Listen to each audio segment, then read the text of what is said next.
Been sharing stories about local Houstonians going above and beyond to give back to those impacted by the storm. Joining us now from 97.9 The Box are Kiati and GT. Hi guys, it's nice to see your faces since normally we just hear your voices. So GT, I'm going to get to your story in just a minute. Okay. Kiati, it sounds like you and I were sort of in the same situation during the storm. Yeah. You were in Vegas, I was in LA, left town when the storm hit, but right. Your family was still here. Right. So you were in a really bad predicament. It was crazy to my daughter FaceTiming me, and I guess watching the news from out of town, you thought the whole city was just underwater. Yeah. So to have your 8-year-old like, Dad, I'm scared, and I'm stuck. There's no flights back into Houston. Mm-hmm. Of course, the airport is shut down. Right. So Tuesday morning, I was like, man, we had went to the airport.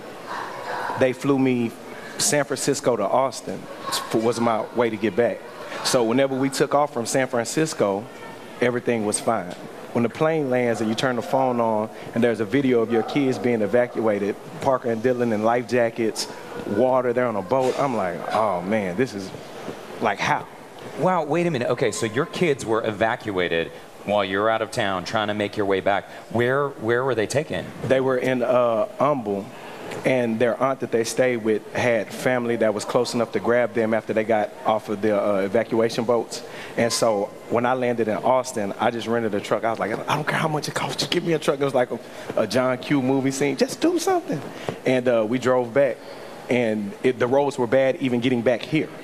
And that night we made it before curfew to pick the kids up, and I instantly wanted to do more to give back just because it was super frustrating not being here with my kids while we were going through that. Yeah, I know the feeling. So what did you end up doing to give back? Well, first we partnered up with 9 Innovations to do a Hurricane Harbor relief drive. And that's the gym, right? The gym I work out at with Arian Foster, Abdul Foster. Mm-hmm. And we collected a gym full of items, and some went to various shelters around Houston. And then myself and Abdul rode out to Beaumont and Port Arthur to try to give back. So what was a 2-hour trip ended up being like a 4.5-hour trip both ways. So like 4 hours to get there, maybe like 4 hours to get back. So you loaded up. I mean, here's some video right now of the collections you guys did at 9 Innovations. You guys loaded up a truck. You drove all the way to Port Arthur just to distribute. And Highway 10, Interstate 10 was closed, so we had to go through. It was one back street, and as you saw in the video, the water levels were still flooded. So going through the one street, that's what made the traffic so bad. But there, we went to Beaumont and Port Arthur, the churches there to distribute and give back. Also, are you, you're organizing some mattresses to distribute? There are a lot of wet mattresses out there. Here you partnered up with Exclusive Furniture to get about 1,000 mattresses for kids? Right, 1,000 twin-size mattresses to, just help the kids. A good night's sleep is important, so Super Sam and everyone at Exclusive Furniture, huge mattress drive to give back to the kids and the families that were affected. Wow. Now, GT, so your neighborhood, you weren't flooded in, but a tornado sort of came through. Yeah, a tornado touched down the front of my neighborhood on Saturday evening as I was about to leave to try to go to the station. So once I was pretty much trapped in the house, I felt helpless at first. I said, you know what, I'm using my platform. So I started, it started with one post I got on Facebook. Someone tagged me with like, they needed to be rescued. So I started doing my own memes, had a hashtag Social Warriors, and I started actually getting people rescued, for whether it was Coast Guard, whether it was the Cajun Navy. I even got to the point where I had private citizens, friends of mine with boats that were getting people rescued. I had a friend of mine that was I would get the addresses, get the names, get them into the database system with the Coast Guard and the Cajun Navy. I had another friend that was a dispatcher.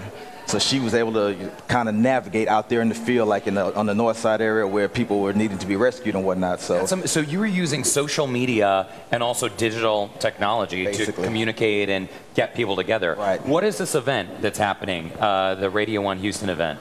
This Sunday we're partnering with our sister station out of Dallas, and they have 18-wheelers coming in from Dallas, and we're going to be unloading and we're going to be adopting a family, basically, taking care of one family at a time, Yeah, rebuilding Houston. This Sunday at Del Mar from 12 to 6. It's such a great idea. There's the information right there on your screen. And how can people get involved? Definitely they can pull up and donate. Radio 1, Rebuild Houston One Family at a Time is the initiative. So with Godsey Martin, and come. So they can just show up and bring. Is there any item that you're, particularly in need of? One thing that I saw was the uniforms for not only the students but the staff as well. There were 12,000 students displaced by Hurricane Harvey. So. Oh my gosh, wow. You guys, thank you so much for your work in the community. GT, Kiati, come back and see us anytime. Keep up the good work. Glad, you're taking a tough situation and making the best of it.